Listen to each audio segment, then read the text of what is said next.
Admiral Matome Ugaki wrote a single line in his own diary the night before the largest carrier battle in human history actually began, a line that captured exactly how confident Japan's own naval leadership genuinely felt heading into an engagement they had spent months carefully planning for. Can it be that we will fail to win with this mighty force? No, it can't be. Within 2 days, Japan had lost roughly 600 aircraft, 3 fleet carriers, and effectively every experienced naval aviator the country had left to actually fly the aircraft it still had remaining after the fighting had finally ended. The United States lost 23 aircraft in actual combat. This is the story of the Battle of the Philippine Sea, the engagement Japan genuinely expected to win, and the specific reasons American forces destroyed Japanese naval air power so completely that the country never actually recovered it for the remainder of the entire war that followed. Every week we take apart a moment when a war turned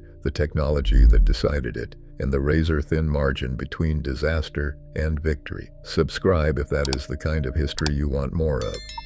Japan's own confidence heading into the battle rested on a formal strategic doctrine called the decisive battle, a plan built around luring the American fleet close to Japanese-held territory, wearing it down with land-based aircraft operating from nearby island bases, and then finishing it off with the Imperial Navy's own remaining carrier force in a single overwhelming engagement fought entirely on Japan's own chosen terms. Admiral Jisaburo Ozawa commanded that same first mobile fleet into battle on June the 19th, 1944, 9 carriers carrying roughly 450 aircraft, a force 50% larger than the one Japan had actually used to attack Pearl Harbor 2.5 years earlier, anchored around the newly commissioned carrier Taiho, a genuinely modern warship built with an armored flight deck specifically designed to survive exactly the kind of punishment older Japanese carriers had already proven vulnerable to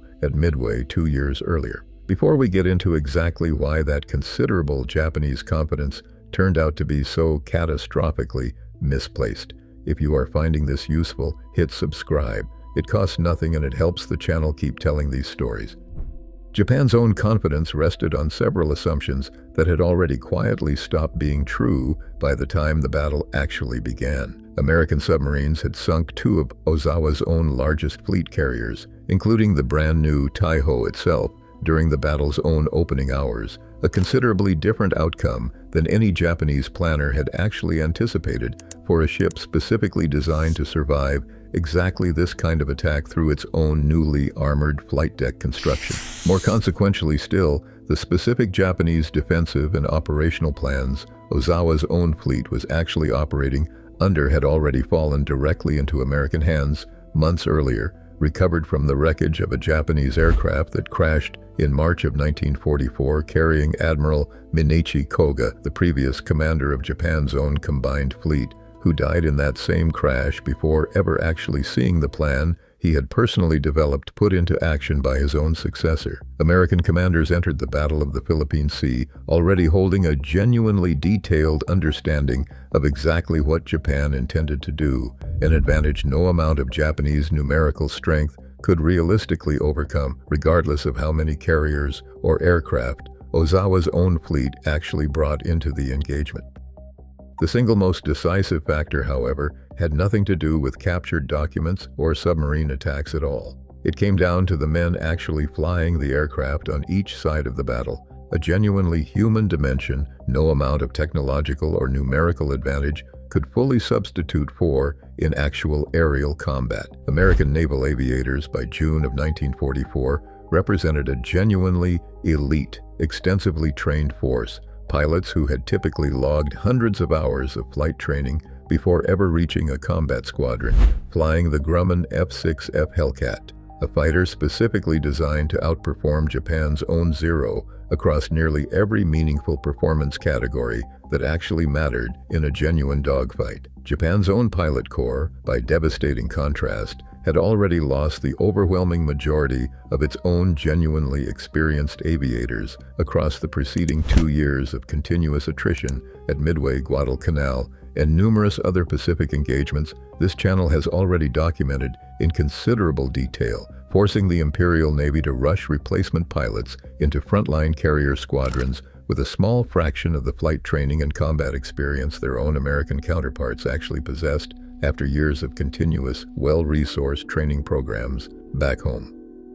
American radar and the top-secret proximity fuse, an anti-aircraft shell that detonated automatically once it actually sensed a target nearby, rather than requiring a direct hit or precisely timed manual detonation, compounded that already enormous gap in pilot quality even further. American fighter controllers could track incoming Japanese aircraft on radar and vector American fighters directly into intercept position well before the attacking formation ever actually got close enough to threaten the fleet itself, breaking apart Japanese strike formations miles from their own intended targets, rather than waiting to engage only once the enemy had already reached the American fleet. Any Japanese aircraft that actually survived that initial fighter screen then had to fly directly into a wall of anti-aircraft fire, considerably more lethal than anything Japanese pilots had encountered in earlier engagements, thanks to the proximity fuse's own dramatically improved effectiveness against fast-moving aerial targets, a technology so closely guarded that American forces had specifically been ordered not to use it over enemy territory earlier in the war, for fear an unexploded shell might actually be recovered and studied. A pilot from USS Lexington reportedly summarized the entire lopsided engagement in a single genuinely memorable line during a post-battle debriefing. "Why hell, it was just like an old-time turkey shoot down home," a comment that gave the entire aerial engagement its own lasting nickname, the Great Marianas Turkey Shoot, a name that has followed the battle in popular memory ever since.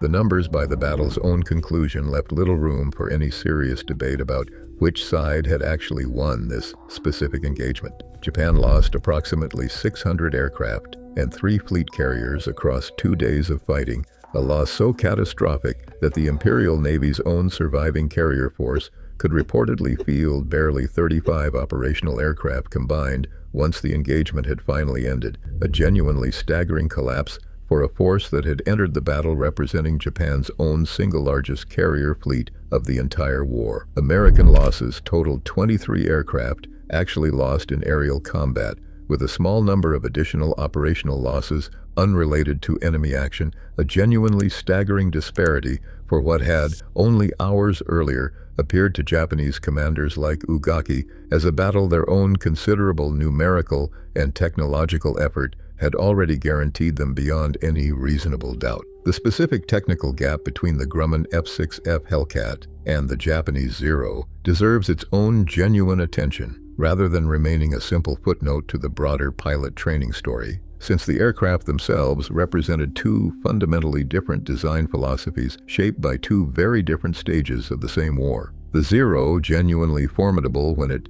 first appeared in Japanese service years earlier, prioritized maneuverability and range above nearly every other consideration, sacrificing armor protection and self-sealing fuel tanks to achieve that same lightweight agility. The Hellcat, developed specifically in direct response to captured Zero performance data American forces had already gathered earlier in the war, matched considerably more armor protection and a genuinely powerful engine against the Zero's own more fragile construction, meaning even a skilled Japanese pilot flying a well-maintained Zero increasingly faced an American aircraft that could simply absorb damage a Zero's own pilot could not survive taking in return. That aircraft-level advantage compounded directly with the already enormous pilot training gap, meaning even the rare, experienced Japanese aviator who did make it into the June 1944 engagement faced genuine technical disadvantages a comparable American pilot from 2 years earlier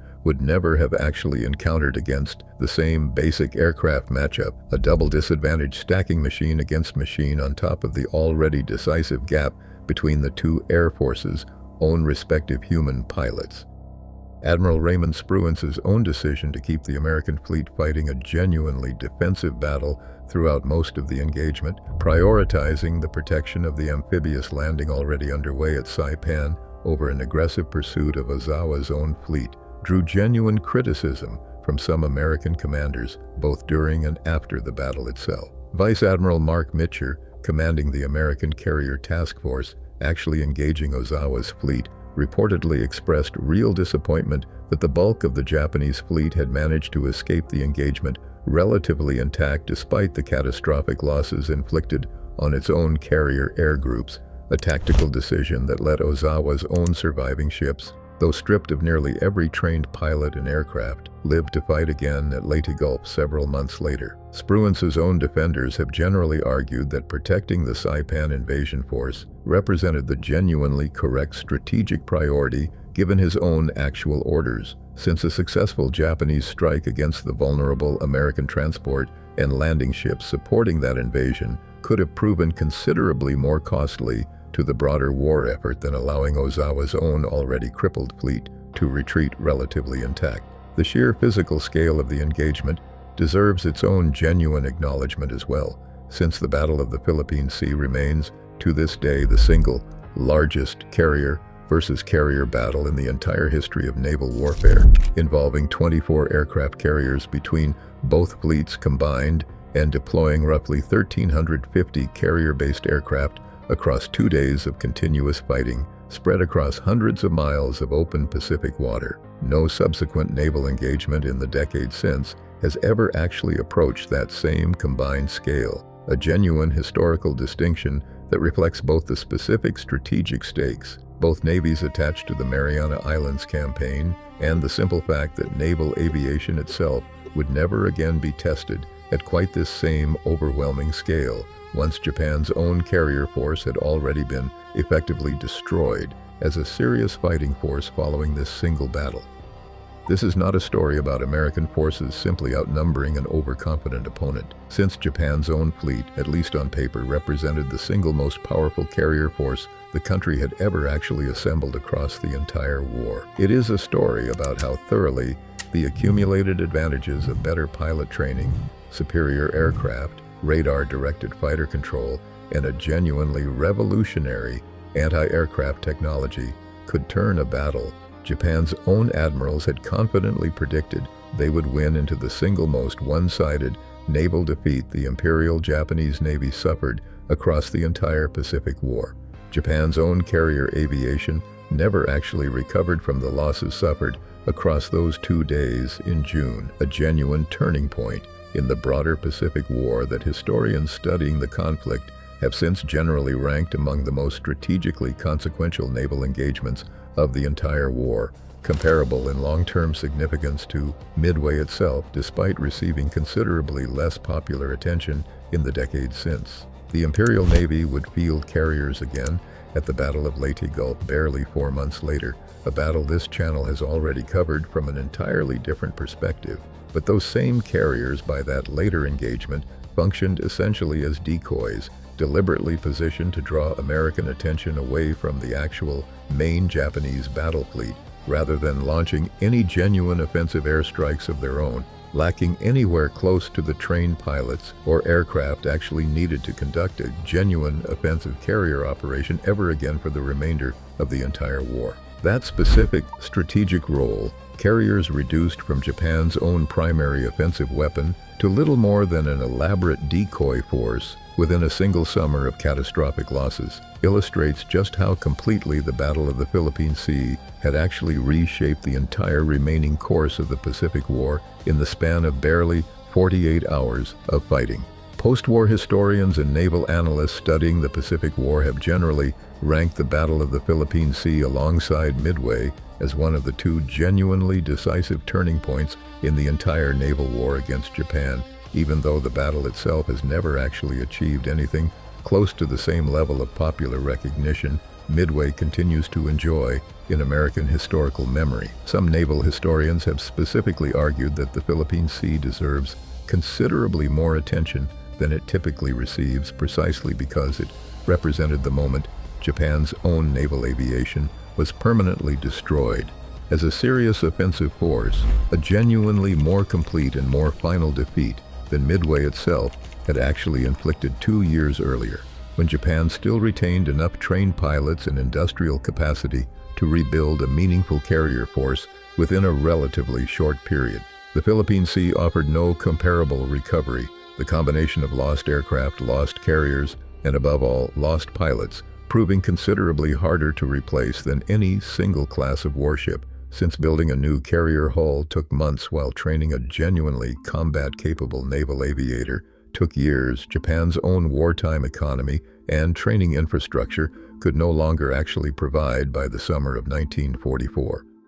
American signals intelligence contributed a further, less publicly celebrated advantage to the overall American victory beyond the captured Koga plans alone, since ongoing Allied code-breaking efforts against Japanese naval communications, a broader intelligence effort this channel has already documented in considerable detail through its own contribution to the earlier victory at Midway, continued providing American commanders with genuine insight into Japanese fleet movements and intentions throughout the entire Marianas campaign. That sustained intelligence advantage meant American commanders entering the Battle of the Philippine Sea were operating with a considerably clearer picture of Japanese fleet composition, likely approach routes, and probable tactical intentions than Japan's own commanders ever actually possessed regarding the American fleet they were sailing to confront, a genuinely significant informational asymmetry layered directly on top of every other advantage American forces